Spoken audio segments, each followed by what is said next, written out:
जम्मू और कश्मीर के साथ हरियाणा में हुए विधानसभा चुनाव के नतीजों के बस अब ऐलान होना बाकी है।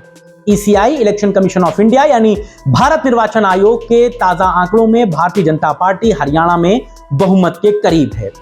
हरियाणा में भारतीय जनता पार्टी लगातार तीसरी बार सरकार बनाएगी, तो वहीं जम्मू कश्मीर में नेशनल कॉन्फ्रेंस और कांग्रेस गठबंधन सरकार बनाने जा रहा है। हो सकता है जब तक आप इस रिपोर्ट को देखें, इन दोनों ही राज्यों में सरकार बनाने का ऐलान हो चुका हो।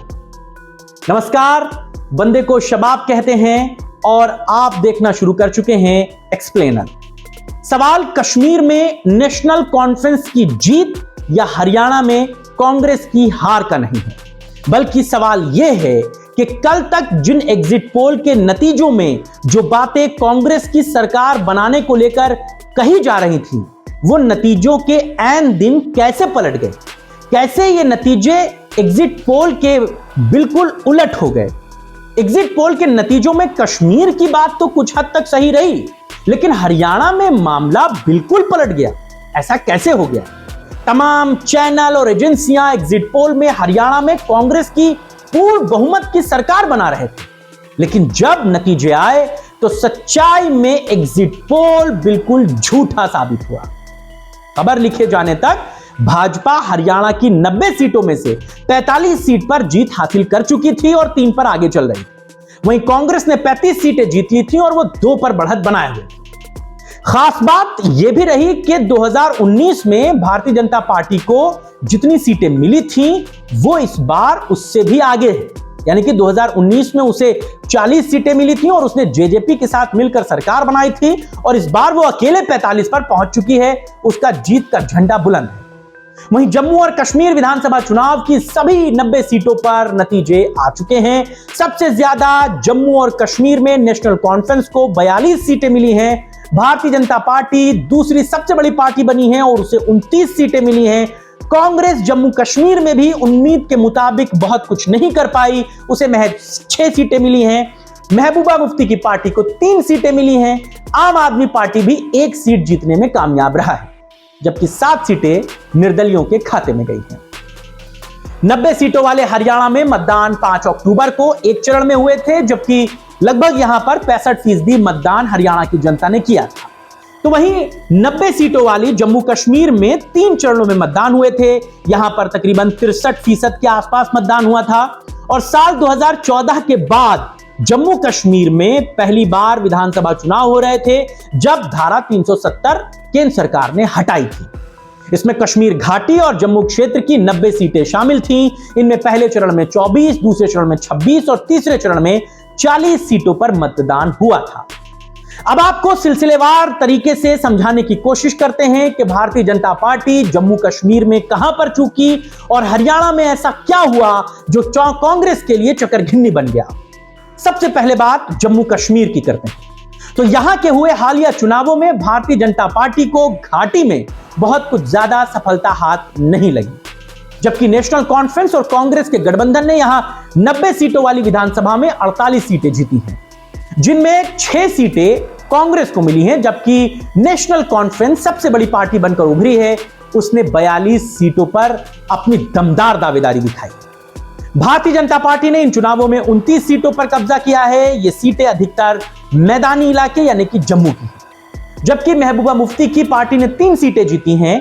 आम आदमी पार्टी ने भी 1 सीट पर जीत दर्ज की है। यहां आम आदमी पार्टी का पहली बार खाता खुला है। 7 सीटें निर्दलियों के खाते में गई हैं। बीजेपी को खासतौर से जम्मू के इलाके में मजबूत स्थिति दिखती है। बीजेपी ने यहां पर नया कश्मीर के नारे पर चुनाव लड़ा था, लेकिन उसे उम्मीद के मुताबिक समर्थन नहीं मिला, खासकर कश्मीर घाटी में, जहां पर पार्टी का प्रदर्शन कमजोर रहा। इस बार पीडीपी और दूसरे छोटे दल भी, जैसे इंजीनियर राशिद की पार्टी भी बहुत कुछ खास नहीं कर पाई। पिछली बार भारतीय जनता पार्टी ने यहां पर पीडीपी के साथ मिलकर सरकार चलाई थी, लेकिन सरकार चलाने के अनुभव बहुत अच्छे नहीं रहे, अनुभव कड़वे रहे, सरकार बहुत लंबी नहीं चल पाई। इस बार दोनों की राहें अलग अलग थी। हालांकि जम्मू कश्मीर में प्रचार के दौरान तमाम राजनीतिक पार्टियों के मैनिफेस्टो को अगर आप देखें तो कई बड़े बयान जो हैं वो चर्चाओं में हैं। भाजपा की तरफ से गृह मंत्री अमित शाह ने कई बड़े ऐलान किए, जिनको याद किया जाना जरूरी है। उन्होंने वादा किया कि बीजेपी अगर यहां सत्ता में लौटती है तो ईद और मुहर्रम के मौके पर यहां के लोगों को 2 मुफ्त गैस सिलेंडर दिए जाएंगे। यह वादा खासतौर पर लोगों को राहत देने और पार्टी के लिए समर्थन जुटाने के तौर पर देखा गया। लेकिन इसके अलावा शाह ने यह भी कहा कि प्रधानमंत्री नरेंद्र मोदी की सरकार ने जम्मू कश्मीर से आतंकवाद का सफाया किया और युवाओं को पत्थर की बजाय हाथ में लैपटॉप दिए हैं। बीजेपी के चुनावी घोषणा पत्र में कई ऐसी इंपॉर्टेंट चीजें थीं जिन पर बहुत डिस्कशन हुआ। इनमें किसानों के लिए कई बड़े वादे थे, साथ ही साथ सालाना 18,000 रुपए की सहायता राशि और वृद्ध महिलाओं के लिए पेंशन वृद्धि जैसी स्कीमें भी शामिल थी। लेकिन बीजेपी के लिए यहां पर शो फ्लॉप रहा।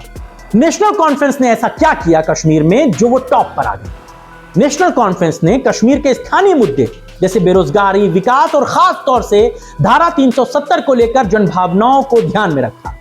पार्टी ने केंद्र सरकार द्वारा धारा 370 हटाए जाने को लेकर लगातार आवाज उठाई और कश्मीरियों के बीच अपनी लोकप्रियता को बढ़ाने में इस इशू पर वो मददगार साबित हुई। और दूसरी सबसे बड़ी पार्टी जो बनने का सपना कांग्रेस देख रही थी, वो यहां पर कुछ खास नहीं कर पाई। अब आपको यह बताते हैं कि यहां पर किस पार्टी ने कितनी सीटों पर चुनाव लड़ा था। बीजेपी ने यहां पर 62 सीटों पर चुनाव लड़ा था, नेशनल कॉन्फ्रेंस 56 पर थी, कांग्रेस ने 38 सीटें मैदान में उतारी थी। पीपुल डेमोक्रेटिक पार्टी ने 81 सीटों पर, सबसे ज्यादा सीटों पर चुनाव लड़ा था। इसके अलावा जम्मू कश्मीर अपनी पार्टी ने 46 सीटों पर और बहुजन समाज पार्टी ने 27 सीटों पर अपने उम्मीदवार उतारे थे। जम्मू कश्मीर की विधानसभा में कुल 90 सीटें हैं, जिनमें कश्मीर घाटी में 47 सीटें आती हैं और जम्मू क्षेत्र में 43 सीटें। घाटी की 47 सीटों में सबसे ज्यादा फायदा नेशनल कॉन्फ्रेंस को मिला और जम्मू के इलाके की 43 सीटों में सबसे ज्यादा 29 सीटों पर बीजेपी को फायदा मिला। अब आपको हरियाणा ले चलता हूं, जहां के नतीजों ने चौंकाया है और एग्जिट पोल के नतीजों से वो बिल्कुल उलट है। यहां पर भाजपा तीसरी बार सरकार बनाने में कामयाब हो गई। कल तक अलग अलग सर्वों में 90 सीटों वाली हरियाणा की विधानसभा में कांग्रेस को 50 से 62 सीटें दिखाई जा रही थी और वो राज्य में बहुमत के साथ सरकार बनाती नजर आ रही थी। यही exit poll Bharatiya Janata party के लिए 18 से 32 सीटें मिलने की भविष्यवाणी कर रहे थे और ये एक दो नहीं थे, तकरीबन सभी चैनल और सभी एग्जिट पोल में यही आंकड़े थे। और आज जब सुबह शुरुआती मतगणना शुरू हुई तो शुरुआती रुझान भी एग्जिट पोल के ही जैसे दिख रहे थे। कांग्रेस शानदार बढ़त बनाए हुए थे, लेकिन वक्त गुजरने के साथ भाजपा ने जीत के नतीजों में जो तेजी पकड़ी, उससे कांग्रेस जो एक बार पीछे छूटी फिर वो कमबैक नहीं कर पाई। हरियाणा में भाजपा ने 90 सीटों में से 45 सीटों पर जीत हासिल की और 3 पर वो आगे चल रही थी, जबकि कांग्रेस 35 सीटें जीतने में कामयाब रही और वो 2 सीटों पर बढ़त बनाए हुए थे। हालांकि इन चुनावों में दुष्यंत चौटाला की जेजेपी और इनेलो जैसे क्षेत्रीय दलों का प्रदर्शन कमजोर रहा। भाजपा भी यहां वोट काटने से ज्यादा कुछ नहीं कर पाई और भाजपा ने हरियाणा में कैसे गेम बदला, अब आपको यह समझाता हूं। साल 2020 में जब कृषि कानूनों को बदलाव को लेकर के एक बड़ा विरोध प्रदर्शन देखने को मिला, जिसमें किसानों का एक बड़ा मुजस्सिमा था, लेकिन हरियाणा में भाजपा की यह जीत ये बताती है कि भाजपा को इन कानूनों में बदलाव का बड़ा फायदा मिला है। खासतौर से जाट इस मामले में भाजपा के लिए एकजुट हुए हैं। भारतीय जनता पार्टी की हरियाणा में पिछली 10 साल की सरकार ने भी भाजपा के लिए माहौल को नरम रखा, अच्छा बनाए रखा। मनोहर लाल खट्टर जिस तरीके से चुनावों से ऐन पहले हटाए गए और नए मुख्यमंत्री के तौर पर नायाब सिंह सैनी को जिम्मेदारी सौंपी गई, नायाब सिंह सैनी ने भी इस मामले में अच्छा कैच पकड़ा और डिफेंडिंग बल्लेबाजी करते हुए हरियाणा में इस बार जीत दर्ज की बेहतरीन काम के साथ। भाजपा की पूर्व सहयोगी जेजेपी, जिसने 2019 में बहुमत में सरकार में एक बड़ी भूमिका निभाई थी, वो इस बार भाजपा से अलग होकर चुनाव लड़ रही थी। जेजेपी को इसका नुकसान हुआ, जबकि भाजपा को इसका बड़ा फायदा हुआ। भाजपा इस बार ग्रामीण इलाकों में भी चुनावों में बेहतर परफॉर्म कर पाई।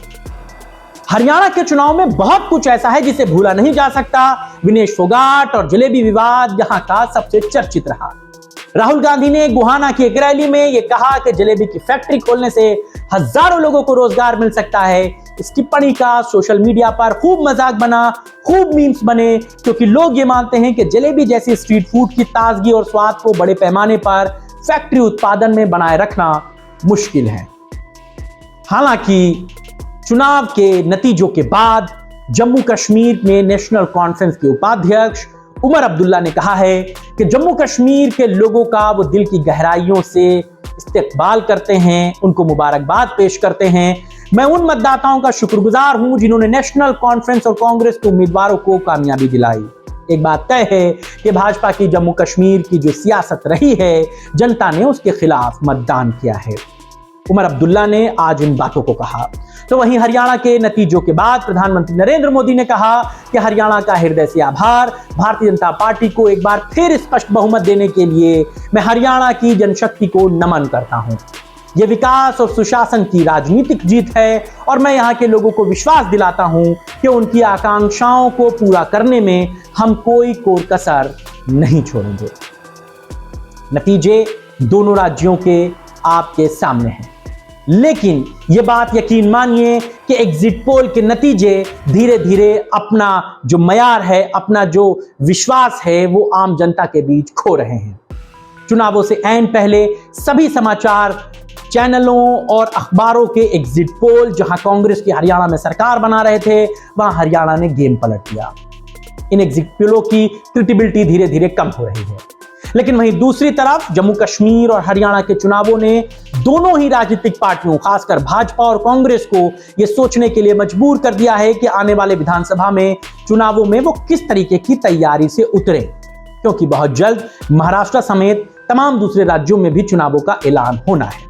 ऐसे में भाजपा को यह सोचने की दरकार है कि कैसे तमाम वो मतदाता जो उससे छूट रहे हैं उस पर कैसे फोकस किया जाए, और कांग्रेस को यह सोचने की दरकार है कि राहुल, प्रियंका और तमाम कांग्रेस की पूरी मैकेनिज्म लगाने के बावजूद चूक कहां हो रही है, कहां पर मतदाता उनकी बातों को समझने में नाकाम हो रहे हैं। इन चुनावों ने बहुत कुछ सिखाया है। विनेश फोगाट ने भी अपनी खेल की जमीन को छोड़कर राजनीति में कदम रखा था, हालांकि ये फैसला उनके लिए बेहतर साबित हुआ। तमाम चीजें जो हैं वो हरियाणा में बदलती हुई दिखी हैं। अब यहां से राजनीतिक पार्टियां आगे के लिए क्या तैयारी करेंगी, इस पर सबकी निगाहें रहेंगी। हरियाणा में मुख्यमंत्री के तौर पर नायब सिंह सैनी ही जिम्मेदारी संभालेंगे या फिर कोई नया मुख्यमंत्री होगा, इसको देखना दिलचस्प होगा। जम्मू कश्मीर में मुख्यमंत्री के तौर पर उमर अब्दुल्ला का ही नाम चल रहा है। मुमकिन उम्मीद है वही मुख्यमंत्री के तौर पर शपथ लेंगे। ऐसे में क्या कांग्रेस के जीते हुए 6 विधायकों में से कोई एक वहां पर डिप्टी सीएम टाइप का भी कॉन्सेप्ट डिजाइन कर सकते हैं? इन तमाम चीजों पर नजरें बनी रहेंगी। लेकिन आज की चर्चा में बस इतना ही। आपको हमारी ये चर्चा कैसी लगी हमें जरूर बताइएगा। आपकी अगर कोई राय, प्रतिक्रिया, कमेंट है तो आप हमें कमेंट बॉक्स में लिखकर बता सकते हैं। फिलहाल बस इतना ही। नमस्ते।